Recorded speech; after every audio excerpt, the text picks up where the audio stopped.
안녕하세요. 오늘 저희와 함께 불가침성, 이 매력적인 개념 속으로 한번 들어가 보시죠.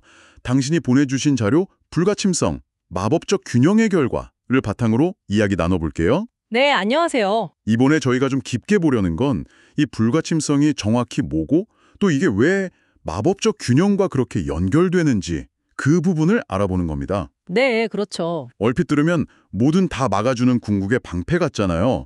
근데 이게 중요한 선행 조건이 있다고 하네요. 자, 이걸 한번 풀어보죠. 우선 정의부터 보면요. 자료에서는 불가침성을 우리한테 해를 끼치려는 모든 것에 대해서 뚫을 수 없는 장벽을 만드는 거라고 해요. 네, 일종의 절대적인 보호막 같은 거죠. 네, 맞아요. 개인에게 주어진 그런 보호막. 근데 여기서 진짜 주목해야 할 점은 이게 그냥 얻어지는 게 아니라는 거예요. 아, 그냥 얻어지는 게 아니다. 네. 자료에서는 완전한 마법적 혹은 원소적 균형, 이걸 이룬 수에 나타나는 결과라고 딱 명시를 하거든요. 아, 결과다. 그렇죠. 여기서 말하는 균형이라는 게 단순히 감정이 평온하다 이런 걸 넘어서서요. 우리 존재를 이루는 모든 요소들이 완전히 조화롭게 통합된 상태, 그런 걸 의미하는 것 같아요. 그렇군요. 그러니까 불가침성 자체를 목표로 하는 게 아니라 네, 맞아요. 내면의 완전한 조화를 이루면 그 끝에 그냥 자연스럽게 나타나는 상태라는 거죠. 아, 이 전제가 정말 핵심이에요. 균형 없이는 불가침성도 없는 겁니다. 그렇군요. 그 말씀은 만약에 이 균형이라는 필수 조건 없이 억지로 이 불가침성, 이 방패를 얻으려고 하면 오히려 위험할 수도 있겠네요. 정확합니다. 자료에서도 그 점을 경고하고 있어요. 왜냐하면 우리 안에 그런 부정적이거나 수동적인 면들 있잖아요.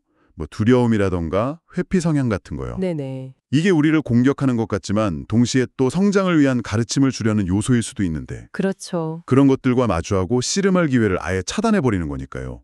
이게 참 흥미로운 지점 같아요. 성장의 기회를 막는 거잖아요. 맞습니다. 그건 방패가 아니라 성장을 막는 감옥? 그렇게 될 수도 있는 거죠. 와, 감옥이라. 표현이 강렬한데요? 반대로요. 완전한 균형을 이룬 다음에 불가침성을 얻게 되면 그 혜택은 정말 엄청나다고 해요. 오, 어떤 혜택들이 있을까요? 첫째로는 어떤 외부 자극이 나한테 영향을 미칠지 이걸 의식적으로 통제할 수 있게 된대요. 통제요? 네, 모든 걸 인식은 하는데 그 어떤 것도 내면의 평화를 깨뜨리지 못하는 상태, 그런 거죠. 대단하네요. 그럼 둘째는요? 둘째는 다른 사람의 부정적인 생각이나 감정, 아니면 해로운 환경 요인, 심지어는 적의 물리적인 공격으로부터도 완벽하게 보호받는다고 합니다. 저게 물리적 공격이요? 저기 자료 보니까 심지어 전쟁 무기로부터 더 안전하다고 하던데요? 네, 맞아요. 그 정도 수준까지 이야기하는 거예요. 와, 그건 정말 상상하기 힘든 수준의 보호인데요. 이 균형 상태가 가진 힘이 얼마나 대단한지를 딱 보여주는 것 같아요. 그렇습니다.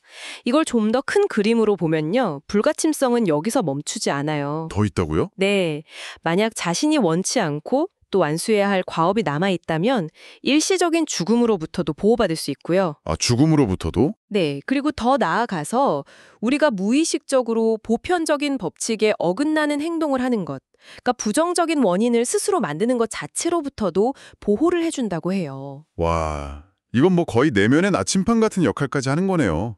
항상 최선의 길을 가도록. 그렇죠. 그런 셈이죠. 그런데 외부로부터의 보호 말고도 다른 사람과의 관계에서 지켜야 할 불가침성에 대한 언급도 있었어요. 그 부분도 좀 인상 깊었거든요. 아, 네. 타인에 대한 불가침성 말씀이시죠? 네, 맞아요. 다른 사람의 고유한 특성이나 생각, 감정, 본성 같은 거를 함부로 침범하거나 판단하지 않는 태도요. 그렇죠. 불필요하게 불신하지 않고 꼭 필요한 경우에만 관계 유지를 위해서 신중하게 진실을 말하는 그런 지혜랑도 연결이 되는 것 같아요. 네, 맞습니다. 그리고 마지막으로 언급된 이점 하나가 더 있었죠. 자신이 지키려는 비밀이 함부로 드러나지 않도록 보호받는다는 점이요. 아, 맞다. 비밀보호. 결국 보면 이 불가침성이라는 건 외부 위협으로부터 나를 지키는 단단한 방패인 동시에 또 타인의 영역을 존중하고 함부로 넘어가지 않는 섬세한 태도, 이 두 가지 면을 다 가지고 있는 거죠. 양면성이 있군요. 네. 그래서 이게 단순한 방어 기제 이상이라는 걸 보여주는 것 같고 이게 또 흥미로운 질문을 던지게 만들어요. 네, 오늘 이야기를 좀 정리해보면 불가침성은 외부 공격과 내면의 혼란 모두로부터 우리를 지키는 강력한 상태다. 하지만 이게 그냥 생기는 능력이 아니라 그렇죠. 내면의 완전한 마법적 균형, 이 토대 위에서 피어나는 결과다. 왜 결과다. 그리고 이 상태는 우리가 세상을 경험하고 다른 사람과 관계 맺는 방식 자체에 근본적인 영향을 미친다. 이렇게 정리할 수 있겠네요. 그렇다면 이 모든 것이 당신에게는 어떤 의미로 다가오시는지요? 마지막으로 당신이 좀 더 깊이 생각해 볼 만한 질문을 하나 던져볼까 합니다. 네, 어떤 질문인가요? 자료에서는 완벽한 균형이 불가침성의 핵심 전제라고 계속 강조하잖아요. 네, 그랬죠. 그러면 그 불가침성이라는 결과에 도달하기 이전에 우리 안에 있는 그 부정적인 특성들 있잖아요.